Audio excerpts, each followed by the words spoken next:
الفضل YouTube channel میں آپ کا استقبال ہے۔ السلام علیکم ورحمۃ اللہ وبرکاتہ۔ سورہ آل عمران آیت نمبر 41۔ اعوذ باللہ من الشیطان الرجیم۔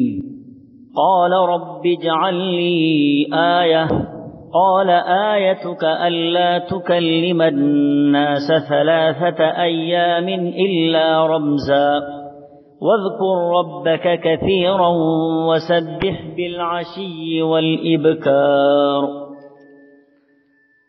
حضرت زکریہ علیہ السلام فرمانے لگے، اے اللہ میرے لیے اس کی کوئی نشانی مقرر فرما۔ فرمایا نشانی یہ ہے کہ 3 دن تک تو لوگوں سے بات نہ کر سکے گا، صرف اشارے سے لوگوں کو سمجھائے گا۔ تو اپنے رب کا ذکر کثرت سے کر اور صبح شام اس کی تسبیح بیان کرتا رہے۔ دوستو، حضرت زکریہ علیہ السلام کو اس بڑھاپے میں معجزانہ طور پر اولاد کی خوشخبری سن کر شوق بڑھنے لگا اور اپنے رب سے حمل اور ولادت کی نشانی طلب کی۔ اللہ تعالیٰ نے فرمایا کہ 3 دن کے لیے تیری زبان بند ہو جائے گی، تو کسی سے بات نہ کر سکے گا، تیری باتیں صرف اشاروں سے ہوں گی۔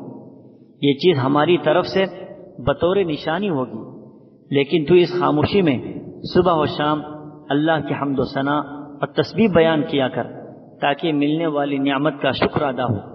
گویا سبق دیا گیا کہ اللہ تعالیٰ تمہاری طلب کے مطابق تمہیں مزید نعمتوں سے نوازے گا، اسی حساب سے تو شکر بھی زیادہ سے زیادہ کر۔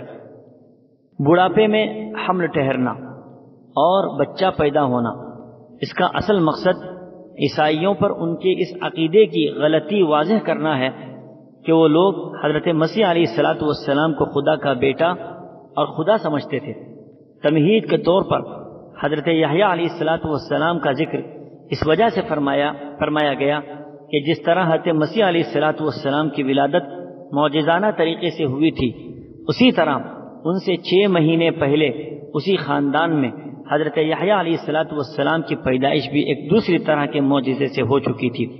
اس سے اللہ تعالیٰ عیسائیوں کو یہ سمجھانا چاہتا ہے کہ اگر یحییٰ کو معجزانہ طور پر پیدا کیا وہ خدا نہ بن سکے، تو مسیح بھی محض اپنی غیر معمولی پیدائش کے بل پر الہ اور خدا نہیں بن سکتے۔